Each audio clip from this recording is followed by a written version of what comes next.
Je suis trop heureuse. Tout de suite, pourquoi? C'est le retour de ma passion des toilettes japonaises.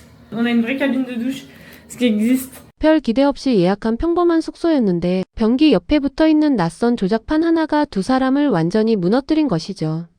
사실 이 두 사람, 클라라와 사라는 지금 한국 여행 5일째를 맞이하고 있습니다.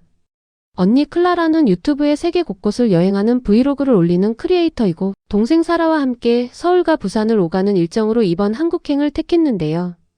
이 자매의 스타일이 좀 독특합니다.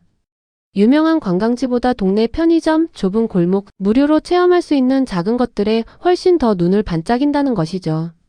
화려한 랜드마크보다 평범한 하루하루가 더 궁금하다는 두 사람에게 한국은 시작부터 예상을 빗나가게 만드는 나라였습니다.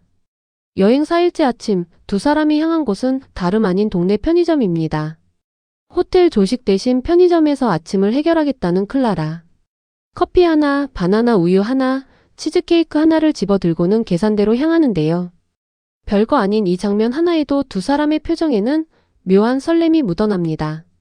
프랑스에서는 편의점 음식이라고 하면 대충 때우는 끼니 정도로 여겨지는데 한국의 편의점은 다릅니다.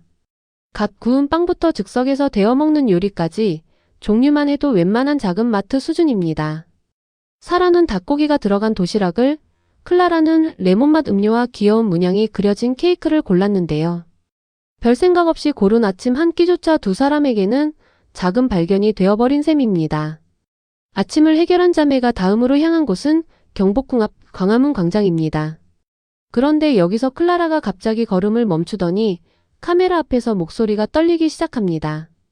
바로 이 자리가 전 세계로 생중계된 BTS의 컴백 공연이 열렸던 곳이라는 걸 알게 된 것이죠. 정말 믿기지 않을 만큼 감동적이라며 바로 여기서 그 무대가 펼쳐졌다는 사실 하나만으로 클라라의 목소리는 한동안 가라앉지 않았습니다.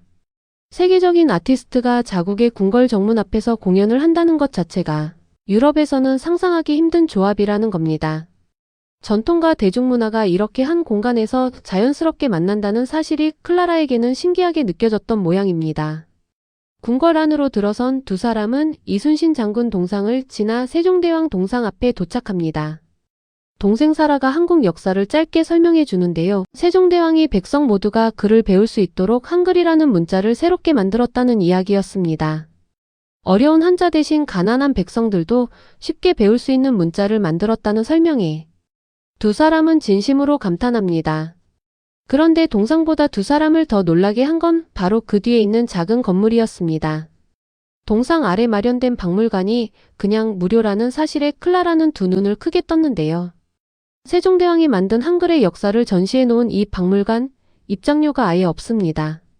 유럽이었다면 이 정도 규모의 역사 전시관에 최소 몇 유로는 받았을 텐데 한국은 이런 곳조차 조건 없이 열어둔 것이죠.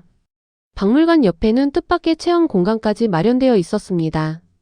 붓을 들고 자기 이름을 한글로 써보는 캘리그래피 체험인데요. 이것마저 무료입니다. 옆에서 지켜보던 어르신이 바보도 이 정도는 쓴다고 하셨는데 자기는 그것도 못했다며 클라라가 웃음을 터뜨리는데요. 삐뚤빼뚤한 글씨를 보고도 웃으며 도장까지 정성스럽게 찍어주는 어르신의 모습에 클라라는 소중한 기념품이 생겼다며 카메라 앞에서 활짝 웃었습니다. 관광객을 상대로 돈을 받아도 이상하지 않을 이런 체험을 그저 문화를 알리고 싶다는 마음 하나로 무료로 열어두는 나라. 클라라에게는 이 작은 배려 하나가 궁궐의 웅장함보다 더 오래 기억에 남았다고 합니다. 이어서 두 사람은 한복을 빌려 입어보기로 하는데요. 여기서 또 한 번 예상치 못한 상황이 벌어집니다. 궁궐 입장료는 3,000원. 그런데 한복을 입고 오면 이 요금이 아예 면제됩니다. 전통 의상을 입으면 궁궐 입장이 공짜라는 발상 자체가 자국 문화를 지키면서도 관광객에게 그 경험을 무료로 나눠주려는 배려처럼 느껴졌다고 하는데요. 한복을 입은 채로 궁궐 곳곳을 누비는 외국인들의 모습을 보며 두 사람은 이곳이 마치 하나의 축제 현장 같다고 표현했습니다. 궁궐을 나선 두 사람의 다음 목적지는 남산이었습니다. 그런데 케이블카 요금표를 확인하자마자 클라라의 태도가 바뀝니다. 편도에 12,000원이나 한다며 그냥 걸어 올라가기로 했다는 클라라. 우리 돈으로는 크지 않은 금액이지만 프랑스 자매에게는 살짝 아까운 가격이었나 봅니다. 결국 두 사람은 그늘진 등산로를 따라 30분을 꼬박 걸어 정상까지 올라갔는데요. 힘들었지만 오히려 그 과정 자체가 여행의 한 장면이 되었습니다. 정상에 다다르자 두 사람은 남산이라는 이름의 뜻을 짚어보는데요. 한국어로 사는 산, 남은 남쪽을 뜻해서 결국 남산은 남쪽에 있는 산이라는 뜻이라며 서로 작은 한국어 상식을 나누는 모습도 인상적이었습니다. 내려오는 길, 두 사람은 옛 서울의 골목을 재현해 놓은 거리를 지나게 됩니다. 오징어 게임 속 세트를 그대로 옮겨놓은 듯한 이 골목에서 두 사람은 무료로 즉석 사진을 찍을 수 있는 포토부스를 발견하고 반가워합니다. 8, 90년대 교복을 입고 사진을 찍을 수 있는 체험존까지 마련되어 있었는데요. 이 모든 게 돈 한 푼 들지 않는다는 사실에 두 사람은 다시 한번 감탄했습니다. 이어서 맛본 복숭아 요거트, 아이스크림과 옥수수 핫도그는 두 사람의 표정을 순식간에 풀어지게 만들었는데요. 바삭한 튀김옷 속에서 쭉 늘어나는 치즈를 보며 사라는 어린아이처럼 눈을 반짝였습니다. 밤이 되어 명동으로 자리를 옮긴 자매는 이번엔 화장품 가게에 들어섭니다. 그런데 진열대를 둘러보던 클라라가 갑자기 가격표를 몇 번이나 다시 확인합니다. 가격이 진짜 너무 싸다며 여기서는 절반도 안 되는 가격이라며 놀라는데요.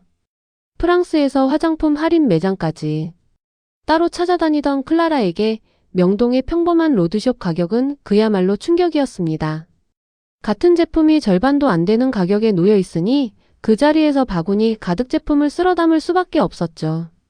스킨케어뿐 아니라 과자, 옷, 액세서리까지 한 건물 안에 층별로 다 모여있는 구조도 두 사람에게는 낯설고 신기한 풍경이었습니다.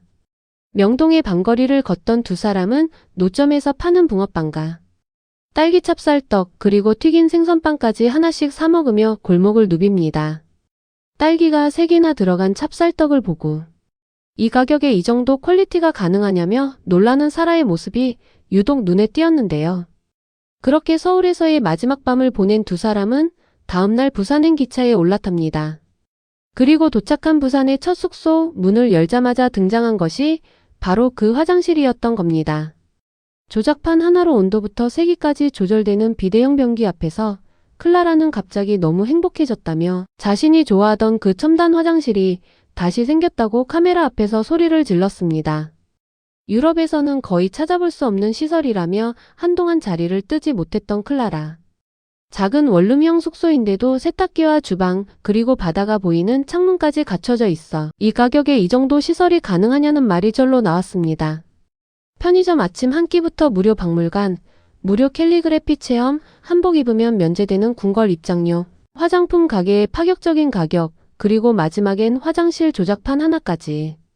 한국에서는 너무 당연해서 아무도 신경 쓰지 않는 이 모든 순간들이 프랑스에서 온 자매에게는 5일 내내 끊이지 않는 작은 충격의 연속이었던 셈입니다. 우리에게는 그냥 평범한 하루였을 이 장면들이 지구 반대편에서 온 사람들에게는 이렇게까지 특별하게 다가온다는 것. 새삼 우리가 살고 있는 이 나라를 다시 한번 돌아보게 만드는 것 같습니다. 오늘의 대한뉴스 영상은 여기서 마치겠습니다. 구독과 알림 설정으로 다음에 더 즐겁고 감동적인 영상으로 찾아뵙겠습니다. 시청해주셔서 감사합니다.